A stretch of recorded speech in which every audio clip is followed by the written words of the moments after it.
Hello world, it is Wednesday, November 3rd, 2021, and another gorgeous sunny day. No clouds in the sky here in Defiance. But it's cold. It was 29 degrees when I got up to go running this morning, and heavy frost on the ground. So finally we're getting to the weather that we normally would have in October. We're getting in November. The devotion for today is Love in the Time of Pandemic, written by Liz Miller. And Liz bases the devotion upon Gospel of John, chapter 13, verses 34 through 35, New Revised Standard Version. I give you a new commandment, that you love one another. Just as I have loved you, you should also love one another. By this, everyone will know that you are my disciples, if you have love for one another.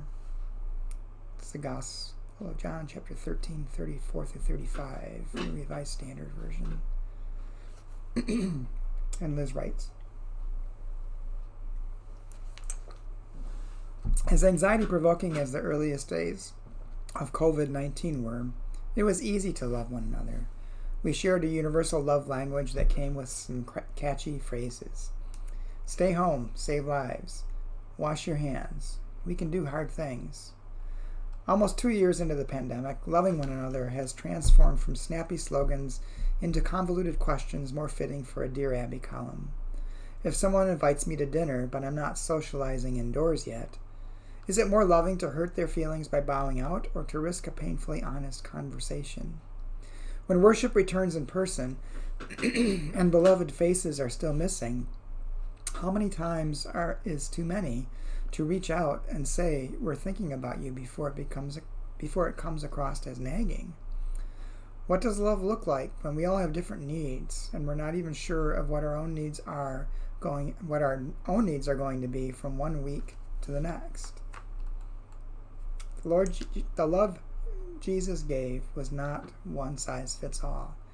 He loved some people through healing, some through a shared meal, others through stories and teachings.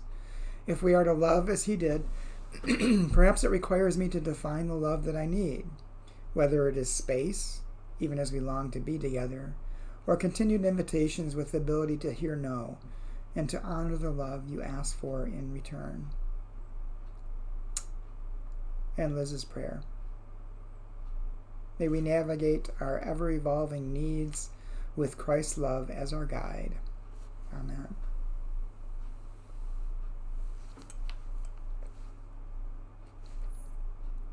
And this devotion brings up several ideas and thoughts to me, and one is in this time of pandemic we should all operate out of a sense of love and compassion for other people and give people space to do what they think they need to do to be safe. So if someone's not ready to come back to church or to come to your house for a meal, that's okay. You can still love them and care for them. Give them the space they need to feel safe. And likewise, if someone keeps checking in on you to make sure you're okay, give them love and space as well. Knowing that they're operating out of a sense of love and not trying to nag you, but just wanting to stay in touch with you and be connected.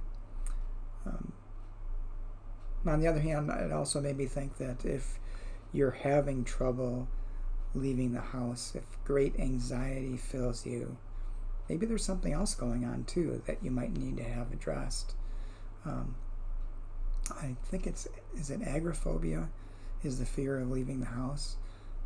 Situations like this can cause those kinds of fears.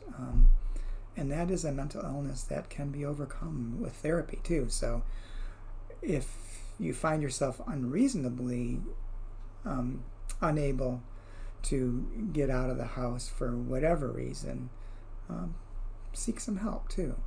But know that if you need to limit contact to make yourself feel safe until the pandemic has subsided, that's perfectly fine. And know that you're still loved. Hope you have a good day. And tomorrow's Thursday, so I hope to talk to you again tomorrow.